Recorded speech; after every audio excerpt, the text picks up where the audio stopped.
नमस्कार छ सबैजनालाई मेरो च्यानलमा वेलकम छ सबैजनालाई है।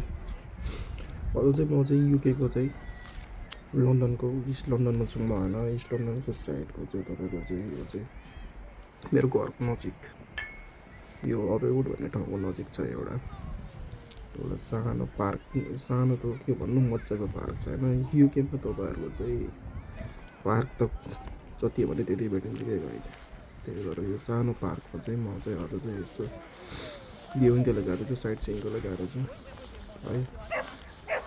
हेर्नुहोस् न कति राम्रो छ पार्कहरू। तपाईँको चाहिँ यो चाहिँ खास चाहिँ पुरानो, यो चाहिँ पहिले चाहिँ यो चाहिँ चर्च रहेछ कि गाई छ। अनि अहिले चाहिँ यो चाहिँ यसलाई कन्सर्ट गरेर होइन।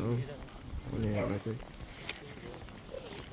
तपाईँको चाहिँ ब्युटिफुल गार्डनमा पार्कमा परिवर्तन गरिरहेको छ क्या है। हेर्नुहोस् न मान्छेहरू कस्तो मजाले ह्याङआउट गरिरहेको छ। अनि तपाईँको चाहिँ हरेक ठाउँमा नोटिसहरू राखेको हुन्छ होइन। हेर्नुहोस् यहाँ चाहिँ स्टक के अरे नोटिसहरू छ यो ठाउँको बारेमा, यसको हिस्ट्रीको बारेमा होइन। सबै कुरा हुन्छ क्या तपाईँको चाहिँ हरेक ठाउँमा यसरी नोटिस राखेको हुन्छ होइन।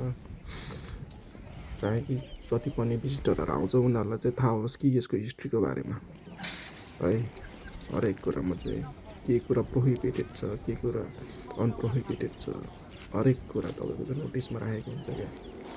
चाहे त्यो फुलको बारेमा होस्, चाहे त्यो ढुङ्गाको बारेमा होस्, एभ्रिथिङको नोटिस राखेको हुन्छ क्या है त गाइज।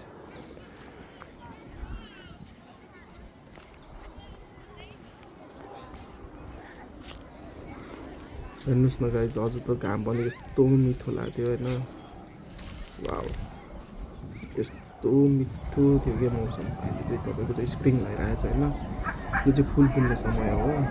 तपाईँको चाहिँ फुलहरू चाहिँ यस्तो मिठो फल्छ, तपाईँको चाहिँ यस्तो मिठो फुल्छ होइन। तपाईँको चाहिँ ल हेर्नुहोस् यहाँ चाहिँ यसको म्याप छ। यसमा चाहिँ यो चाहिँ ठुलो छ क्या तपाईँको चाहिँ यो पार्क चाहिँ ठुलो छ। यसको चाहिँ तपाईँको चाहिँ वाकिङ ट्रायल मजाको छ। तपाईँको चाहिँ एउटाबाट एउटा साइडमा वाकिङ ट्रायल छ भनेपछि उतापट्टि तपाईँको जङ्गल हाइकिङ ट्रायल पनि छ तपाईँको चाहिँ। अनि यो चाहिँ तपाईँको चाहिँ मान्छेलाई ट्रायल वाकिङ ट्रायलै थ्याङ्क यू सो मच जतिले पनि यो मेरो क्लिप हेरिदिनु भयो होइन। अहिलेसम्म धैर्य गरेर म चाहिँ फेरि अरू भविष्यमा अरू भिडियो पनि हाल्दै गर्छु होइन। युकेको बारेमा स्पेसल्ली हालै म युकेमा छु। अनि युकेको लिभिङ स्टाइल, यहाँ चाहिँ मान्छेहरू कसरी बस्छ होइन, त्यस्तो बारेमा हाल्दैछु है त गाइज।